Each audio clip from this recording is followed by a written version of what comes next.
नमस्ते, मेरा नाम है आयुष और आप देख रहे हैं एबीपी लाइव। इस समय हम आपको कुछ पिछले दिन से जो घटनाक्रम हुआ है उसका अपडेट देते हैं। दरअसल कल सुबह एकदम तड़के अमेरिका ने ईरान पर हमला कर दिया, उसकी 3 साइट्स को तबाह कर दिया, न्यूक्लियर साइट्स को। ईरान का कहना है कि उनकी न्यूक्लियर साइट्स जो हैं सेफ हैं, उनका जो एनरिच्ड न्यूक्लियर प्रोग्राम जो है उसको कोई खतरा नहीं है, उन्होंने पहले इसको सिक्योर कर लिया था।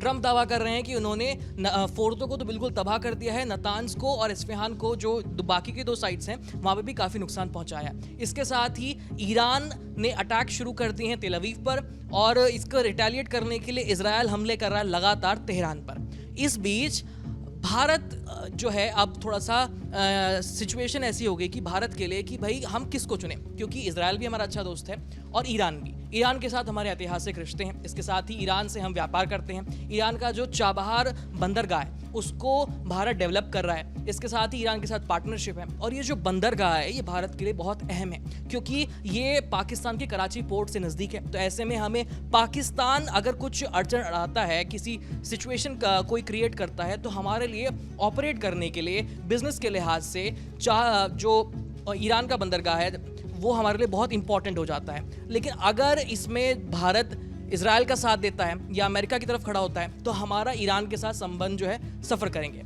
और अगर हम ईरान का साथ देते हैं तो इजराइल, जो कि अभी अब तक हम इजराइल का समर्थन कर रहे थे, तो हमारा वो वाला नैरेटिव जो है वो झूठा साबित होता है। तो ऐसे में अभी हालिया अपडेट ये है कि हाल ही में प्रधानमंत्री मोदी और ईरान के जो राष्ट्रपति है पेजेश्कियान, उनकी बातचीत हुई है। करीब 45 मिनट तक ये बातचीत चली है और ये पीएम मोदी ने अपने ट्विटर अकाउंट पर, अपने एक्स पर ये पोस्ट करके बताया है कि भाई हम लोगों ने 45 मिनट तक बातचीत की। हम लोगों ने ये इस पे बात की कि कैसे हम सिचुएशन को शांति से निपटा सकते हैं, क्षेत्र में शांति की बहाली कर सकते हैं, इसके साथ ही लोगों का भला कैसे होगा। क्योंकि 2 सरकारों के बीच या 2 विचारधाराओं के बीच जब भी कोई युद्ध होता है, खास करके इतना बड़ा युद्ध, तो उसमें ज़्यादातर आम लोग और निर्दोष लोग जो हैं उसकी बलि चढ़ जाते हैं। और हम देख रहे हैं कि इजराइल के जो अटैक्स हैं उससे तेहरान में काफ़ी तबाही मच रही है। और ऐसा ही जो ईरान अटैक कर रहा है तेल अवीव में, हाइफा में, तो वहाँ पे भी काफ़ी तबाही मच रही है। अस्पताल जो है वहाँ पे ब्लास्ट हो रहे हैं, रिहायशी इमारतें हैं उनमें आग लग रही है, गाड़ियों में ब्लास्ट हो रहे हैं। तो बड़े स्केल पर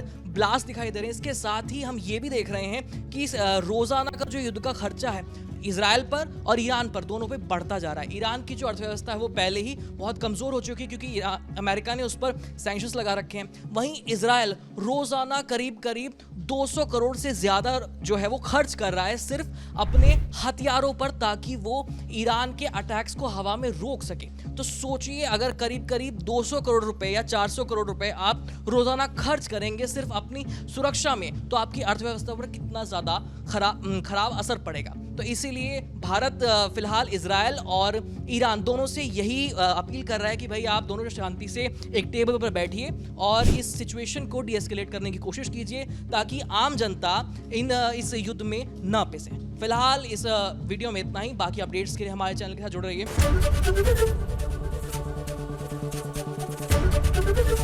एबीपी गंगा, खबर आपकी, जुबान आपकी।